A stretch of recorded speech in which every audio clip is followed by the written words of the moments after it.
أعوذ بالله من الشيطان الرجيم. بسم الله الرحمن الرحيم. Ringkasan dari biografi beliau mungkin bisa kita ringkas.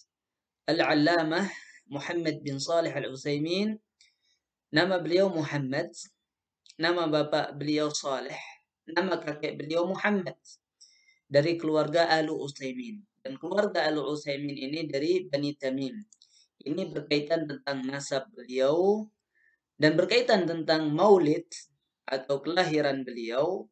Kelahiran beliau pada tahun 1347. Tempatnya di Unaizah pada hari Rabu.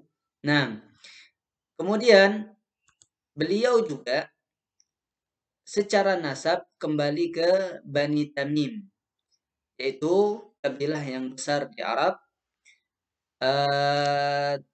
Tercabang lagi kabilah ini, lalu beliau di antara keluarga Al-Utsaimin. Itu tentang nasab dan kelahiran beliau. Dan Unaizah, tempat kelahiran beliau ini sekarang termasuk di KSA ya, King Saud Arabic, King Saud Arabic, yaitu kerajaan Arab Saudi. Kerajaan Arab Saudi. Nah, kemudian kita berpindah ke Nash'atuhu al-ilmiyah, sejarah belajar beliau. Kita mengetahui beliau belajar sejak kecil, beliau menghafal Quran, dan yang menjadi muhafil dan mukri beliau kakek beliau sendiri, kakek lewat ibu beliau. Kemudian beliau juga belajar kitabah, yaitu menulis, dan hisab, matematika, hitung-hitungan, dan belajar al-adab al-arabi, syair-syair Arab di madrasah ad-Damigh, madrasah ad-Damigh. Nah, kemudian setelah itu beliau juga bergabung ke madrasah yang lain untuk belajar beberapa ilmu. Nah, setelah belajaran pertama ini, tahap pertama yaitu menghafal Quran di kakeknya, dan kitabah, masuk madrasah, memungkinkan hafalan beliau. Lalu pada umur 11 tahun, kurang lebih 11 tahun, beliau sudah mungkin, sebelum 11 tahun beliau sudah mungkin hafalan Quran beliau. Kemudian setelahnya pada tahap kedua beliau belajar ke madrasah atau ke al-jami' alladhi darasa fihi, yang ngajar di situ Syekh Abdurrahman As-Sa'di. Beliau pergi ke madrasah itu, ini berdasarkan nasihat dari bapak beliau, bapak yang hakiki menasihatkan beliau untuk belajar. Beliau pergi ke madrasah al-Imam Abdurrahman As-Sa'di, al-Jami' di Al-Qasim, al-Jami' al-Kabir di Qasim. Beliau ke sana, tetapi ala kulli hal beliau diterima, tetapi tidak langsung diajar oleh Syekh, karena bagian pemula akan diajar oleh rekan beliau, yaitu Syekh Abdurrahman Al-Mutawwa'. Nah, kemudian setelah beliau mengambil belajar banyak ilmu tauhid, fikih, dan beberapa ilmu, beliau naik tingkat, langsung diajar oleh Abdurrahman As-Sa'di. Dan terkenal Imam Abdurrahman As-Sa'di ini adalah syekh, guru dari Syekh Utsaimin, guru pertama atau guru besar beliau. Kenapa dibilang guru pertama? Karena secara keilmuan, secara pembelajaran, metode pembelajaran banyak sekali didapatkan. Yang paling banyak beliau mengambil ilmu dan metode pembelajaran dan manhaj dari Syekh Abdurrahman As-Sa'di. Kemudian beliau minta izin kepada Syekh Abdurrahman As-Sa'di untuk melanjutkan atau ikut di Al-Ma'had Al-Ilmi, yaitu cikal bakal dari IMCU, Imam Su'ud Islamic University, Imam Saud Islamic University atau Jamiatul Imam Muhammad bin Saud Al-Islamiyah, Jamiatul Imam. Kalau di Indonesia sekarang Al-Ma'had Al-Ulum itu cabang Jamiatul Imam. Tapi kalau di Qasim dulu cikal bakalnya yaitu Al-Ma'had Al-Ilmi dan pusatnya di Riyadh. Beliau gabung di sana, minta izin kepada Syekh Abdul Rahman As-Sa'di, beliau diizinkan. Selama 2 tahun beliau belajar di sana, mengambil banyak faedah dari beberapa masyayikh, dari faqih Afriki dan dari qadi yang pernah ngajar faraid. Nah, yang mungkin di dalam faraid beliau juga ngambil ilmu dari sana. Dan setelah itu beliau kembali ke Qasim dan belajar lagi ke guru beliau yaitu Syekh Abdul Rahman As-Sa'di. Belajar lagi ke Syekh Abdul Rahman As-Sa'di. Kita lihat dari Ma'had Ilmi kita bisa bilang masuk kuliah ya. Tapi setelahnya beliau gabung lagi di Halaqah Syekh Abdul Rahman As-Sa'di. Bukan berhenti di Ma'had Ilmi, beliau melanjutkan secara kuliah jarak jauh di sana. Nah, kemudian beliau diminta oleh Syekh Abdul Rahman As-Sa'di karena guru beliau melihat Syekh Utsaimin ini pintar, cerdas, brilian, Masya Allah, cepat memahami ilmu. Beliau meminta beliau untuk mengajar. Jadi di sana beliau belajar dan mengajar. Setelahnya beliau pun setelah lulus 2 tahun setelah beliau jadi guru di halaqah Syekh beliau kemudian diangkat jadi guru juga di Al-Ma'had Ilmi. Jadi beliau ngajar di tempat Syekh Abdul Rahman Sa'di, ngajar juga di Al-Ma'had Ilmi sebagai dosen, kita bilang seperti itu. Kemudian beliau juga saat mengajar di sana, beliau bergabung di majelis akademiknya, beliau gabung di administrasinya. Masya Allah, seorang ulama yang biasanya ihtimam kabirnya itu masalah ilmu tidak menghalangi beliau untuk gabung masalah administrasi. Kemudian beliau juga diangkat sebagai ketua prodi bagian akidah di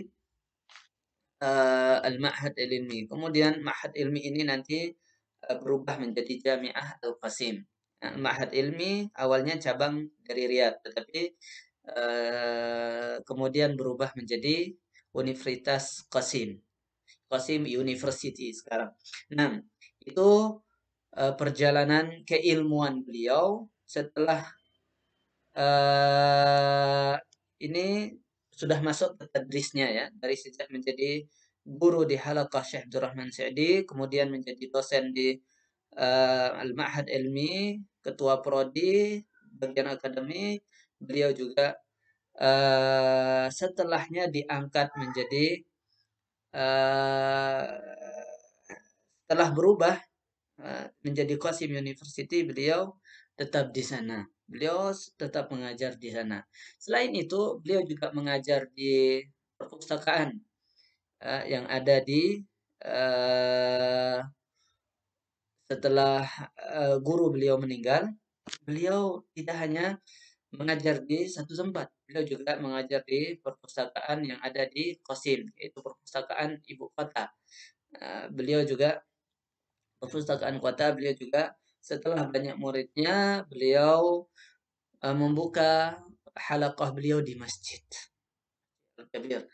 Muridnya semakin banyak, bertambah, dan selalu bertambah. Tidak ada tempat lagi di perpustakaan beliau membuka di masjidnya. Dan seterusnya bertambah terus, sampai bisa sampai 100-an dalam satu pelajaran itu, murid beliau di halaqah beliau. Nah, itu di antara program beliau di dalam mengajar. Banyak program-program yang lain, di antaranya beliau juga menjadi mudir di salah satu ma'had tahfidzul Quran. Selain itu beliau juga pada saat Ramadan, liburan, pergi ke Mekah dan Madinah untuk mengajar.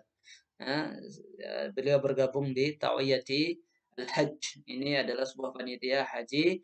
Di sana beliau mengajar, berfatwa, menerima pertanyaan-pertanyaan orang. Tidak hanya di resmi-resmi yang resmi banyak. Beliau ngajar di perpustakaan, ngajar di Qasim, ngajar di Masya Allah ya, banyak tempat ngajarnya di Makkah, di Madinah. Nah, beliau juga saking semangatnya, beliau membuka pertanyaan lewat telepon. Ketika beliau di jalan, beliau membuka pertanyaan lewat telepon. Siapa yang mau bertanya, bertanya. Di saat beliau di safar, di mobil. Intinya beliau beliau curahkan seluruh hidupnya untuk umat, untuk menjawab pertanyaan manusia, untuk berfatwa, untuk menghilangkan keraguan, untuk mengeluarkan orang dari zulumati ila nur. Itulah himmah beliau yang sangat besar. Nah, itu di antara tadrisuhu dan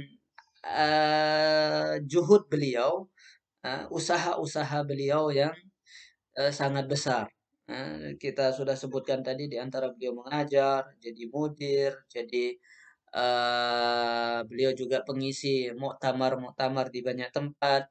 Nah, kemudian peninggalan-peninggalan beliau sangat banyak sekali peninggalan beliau yang baik itu berupa MP3, rekaman-rekaman, semua durus beliau, banyak durus beliau, tafsir, hadis, muhadarah, tablik akbar, muktamar, khutbah, semuanya itu terkumpul sekarang, masya Allah, sudah ada yayasan seperti yang beliau wasiatkan untuk mengumpulkan semua peninggalan-peninggalan beliau dikumpulkan oleh sebuah yayasan namanya Yayasan Syekh Muhammad bin Saleh Al Utsaimin.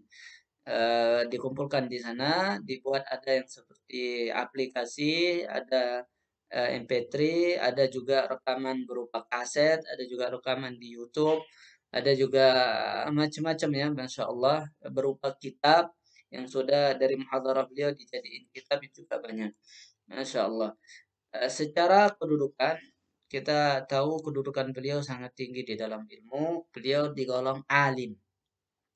Kalau berbicara fikih, beliau seorang ahli fikih. Kalau bicara tafsir, kayaknya memang orang yang sangat ahli dalam tafsir. Dalam nahu juga, beliau punya syarah di nahu. Beliau punya kitab di nahu. Beliau juga punya kitab di balaghah. Kayaknya ahli balaghah, kayaknya ahli lughah juga beliau. Kalau kita berbicara tentang mustalah hadis, kayaknya beliau ahli hadis, punya kitab tentang mustalah hadis juga. Ketika berbicara masalah syarah hadis juga, beliau punya syarah Riyadhus Shalihin dan syarah Al-Bukhari juga. Nah, dan Masya Allah, di fikih, di tafsir, di hadis, di nahu, di balaghah, di macam-macam bagian ilmu ya. Di uh, ilmu-ilmu yang di usul fikih, beliau juga punya kitab di usul fikih. Masya Allah, ini menunjukkan makanah kedudukan beliau yang sangat tinggi di dalam ilmu ini. Akibuhu, yakni anak-anak beliau, anaknya ada 5 yang laki dan perempuan ada 3. Ada Abdullah, Abdurrahman, ada Abdul Aziz, dan ada Ibrahim. Kemudian wafat beliau pada hari Rabu dan dimakamkan hari Kamis di Masjidil Haram. Beliau disolatkan di Masjidil Haram dan ribuan yang melayat, ribuan orang yang datang di sholat di sana menguburkan beliau di makam di sana. Nah, di Masjidil Haram, di makam di Al-Baqi'. Nah, itulah singkat tentang kehidupan Syekh Al-Allamah Muhammad bin As-Salih Al-Utsaimin. Semoga bermanfaat. Jazakumullah khairan katsira. Barakallahu fikum. Assalamualaikum warahmatullahi wabarakatuh.